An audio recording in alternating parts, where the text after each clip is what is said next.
শুনুন, যারা ইউটিউবে পাঠ শোনেন, এই পাঠ শোনার পরেও যে মায়েদের লজ্জা হয়নি, ওদের লজ্জার জীবনেও হবে না।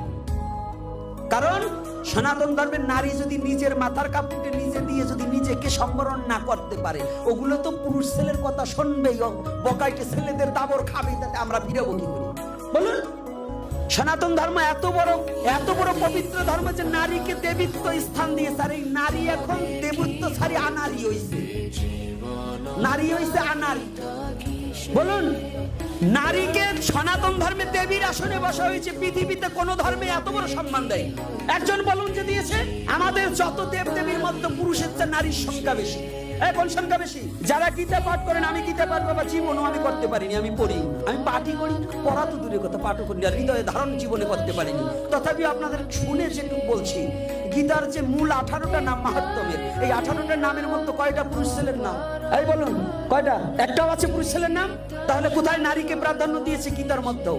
শ্রীমদ ভগবত গীতায় নারীকে প্রাধান্য দিয়েছে। আমাকে বলছে তাই বলছি, মায়েরা কষ্ট পাবেন না, আমাকে দেখাই দিয়েছে যে মায়েদের সম্বন্ধে দুটো কথা বলুন, তাই বলছি। মায়েরা আবার ক্ষমা সুন্দর দৃষ্টিতে দেখবেন। নারী যদি হয় রে বক্র, ঘুরে যাবে কালের চক্র, সাবধান। তাই এই জন্য প্রণাম করে নিচ্ছি। এই কথাটা বলছি কেন? জাতি এবং সমাজকে জাগাবার জন্য। খালি ধর্ম বললে কাঁদলে কাজ হবে না, ধর্ম কিভাবে রক্ষা করবেন এদিকে একটু অগ্রগণ্য হন। আপনি তো হরি বলে মরে যাবেন যদি ভক্ত তৈরি না করে যান, এরপরে হরি বলে লাফাবে কারা? এই হরি বলে লাফাবার গ্রুপ তৈরি করতে হবে। সেই গ্রুপ হচ্ছে যুবক শ্রেণী। আর এদের ভক্তি পথে আনতে হলে যে কলা কৌশল অবলম্বন করতে হবে, তাহাই করে আমরা ভক্ত তৈরি করার জন্য প্রস্তুত হয়েছি। এজন্য আমরা ভয় পাই, সত্য কথা বলতে। তাহলে নারী পৃথিবীর সবচেয়ে সনাতন ধর্মে নারীকে যে শ্রদ্ধা ভক্তি দিয়েছে, এটা অন্য কোন জায়গায় পেয়েছো মা? পেয়েছ? সেই সনাতন ধর্মের যে মেয়ে ছেলেরা, যে ছোট ছোট কোমলবতী মেয়েরা সনাতন ধর্মের আশ্রয় ছেড়ে যারা অন্য ধর্ম অবলম্বন করে ধর্মান্তরিত হতে চায়, হচ্ছে, এদের চেয়ে দুর্ভাগা আর পৃথিবীতে কেউ হলো না। এর চেয়ে দুর্ভাগা আর কোনো মেয়ে ছেলে হলো না।